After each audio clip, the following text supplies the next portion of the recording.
We're under a KREM 2 weather impact alert. We have big changes in the forecast and possible snow for parts of the region just in time for Thanksgiving travel.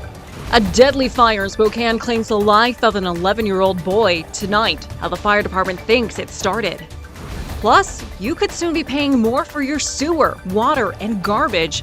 We've got the details on the plan to raise prices. Thanks for joining us for KREM 2 News at 5. I'm Cody Proctor. Mark Hanrahan is off tonight. Well, let's get started tonight with a look at your holiday week weather forecast and a chance of snow. We have a weather impact alert for us. Chief Meteorologist Jeremy Good is joining us now live from the Outdoor Weather Center tonight with more on what you need to know. How's it feeling out there right now, Jeremy? Cody, it's getting cold and it's getting cold quickly. I was outside in a sweatshirt for most of the day, even wearing shorts for part of it. But we're talking a big cool down and enough of one that we have the potential to see snow even here in Spokane later this week.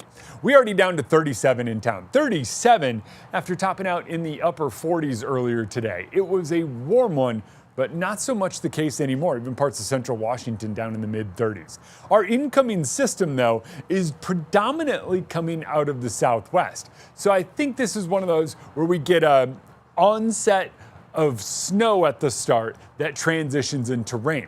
Right now, it's looking like that snow starts to creep its way across the state by tomorrow evening, especially for the Cascades. So if you're heading to the west side tomorrow, prepare for snow over the mountains. For us, it looks to get cranking late tomorrow night. And I think by early Wednesday morning, it transitions to rain before we start to see things warm up by Thanksgiving. The chance of rain stays in the forecast through Thanksgiving, but look at these afternoon highs. I kept us up near 40 every day because of that big push of warm moisture moving in.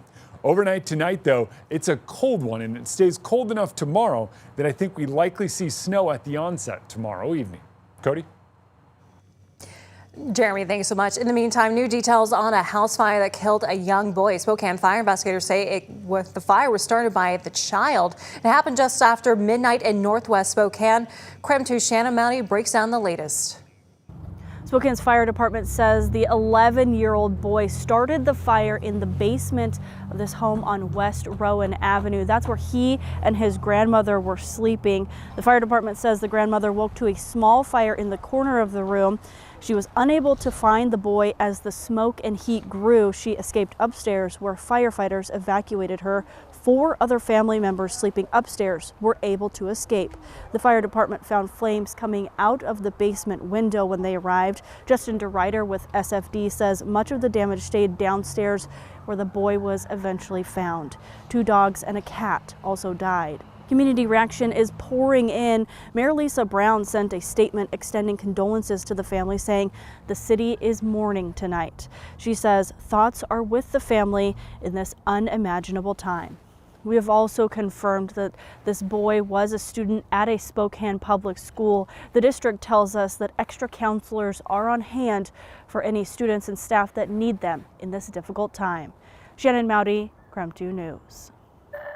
Shannon, thank you so much. An Airway Heights couple faces charges for allegedly holding a teenage girl against her will for several days and strangling her.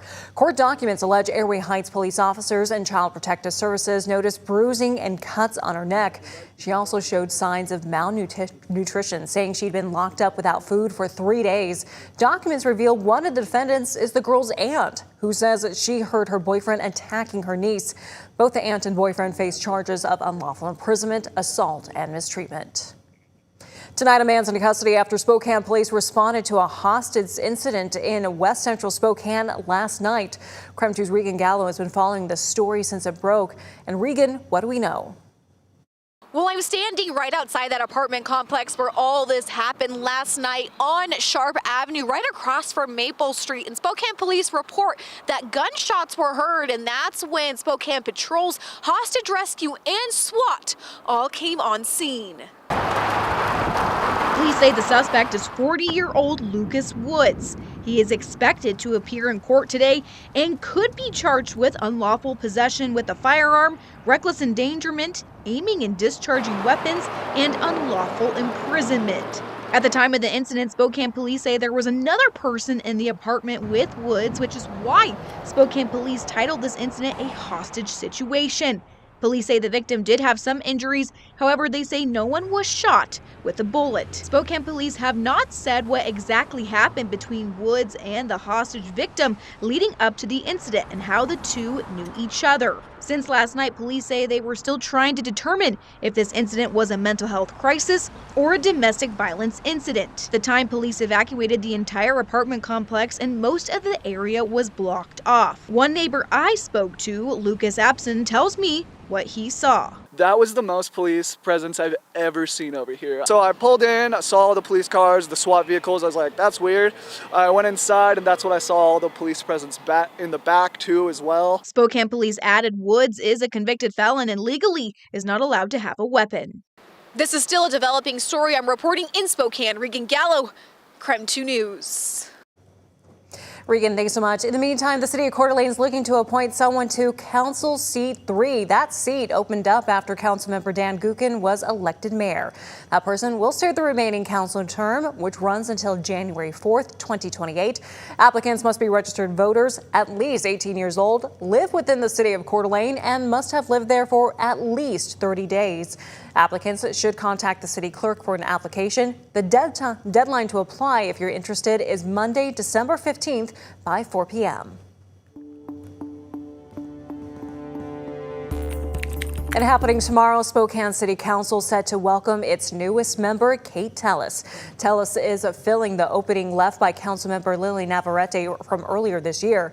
But with one other new council member set to take office, we want to bring you more to the story and figure out why she's being sworn in first.